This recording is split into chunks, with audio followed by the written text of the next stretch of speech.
protecting your podcast why from comparison culture.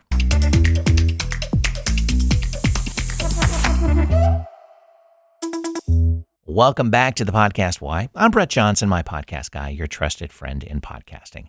This show is here to help you reconnect with the real why behind your podcast so you can keep showing up with clarity and confidence. This is Season 5, Episode 2. Season 5 is titled Sustaining Your Why Over the Long Game, and it's built for the podcaster who's been at it for a while and needs to stay in it. It covers the evolution of the why, the comparison trap, natural podcasting seasons, guest strategy, using listener feedback as a strategic mirror, navigating life interruptions, and closing with the recommitment review framework. This episode, Episode 2, we're going to talk about the comparison trap. Podcasting has a comparison problem, and it's gotten worse as the medium has grown. 10 years ago, there were fewer shows, fewer visible metrics, and fewer places to watch other podcasters talk about how well their shows were doing. Today, you can scroll through social media on any given day and find someone announcing their 100,000th download, their 5-star reviews, their viral episode. And if your show isn't hitting those same milestones, it's very easy to start questioning whether yours is working or whether you are. I've worked with podcasters who are building something genuinely valuable, serving a specific audience with real depth and consistency, and they nearly quit because they spent too much time looking sideways at what everyone else was doing.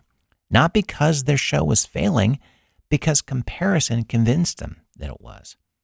This is one of the quieter threats to a long-term podcast, and it doesn't get talked about enough. Here's the mechanism, because understanding it makes it easier to counter. Comparison works by substituting someone else's metrics for your own goals.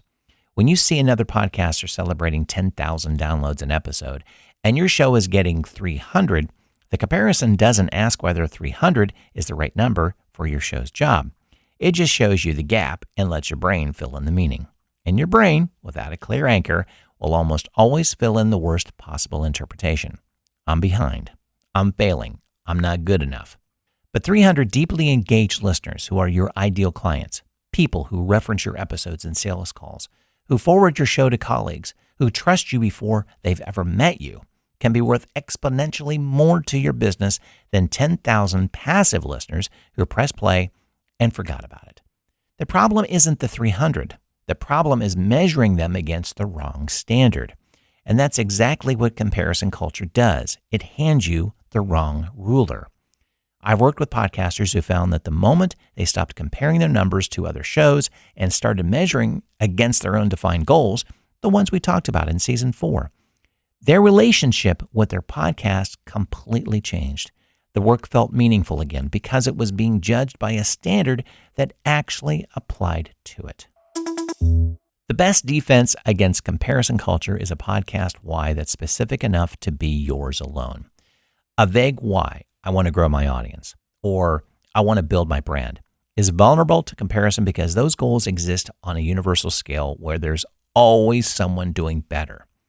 But a specific why, I want to help independent financial advisors understand that they don't need a big firm behind them to serve clients with excellence, is comparison proof. Nobody else is doing exactly that, for exactly that person in exactly your voice. There's no leaderboard for it. When comparison creeps in, and it will, come back to your why. Read it. Remind yourself what your show is actually for and who it's actually for. Then ask whether the person or show you're comparing yourself to is even playing the same game. 99 times out of 100, they're not.